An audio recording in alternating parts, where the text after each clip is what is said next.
So for this problem, x squared minus 10x plus 21, this is a quadratic because you have the x squared. And this quadratic is in standard form because it looks like ax squared plus bx plus c. So this is standard form.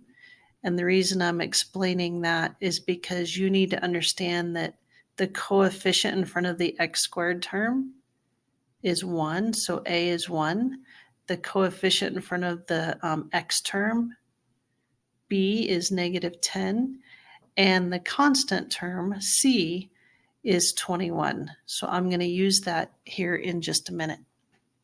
So because a is 1, because the leading coefficient is positive, that's a parabola that opens up.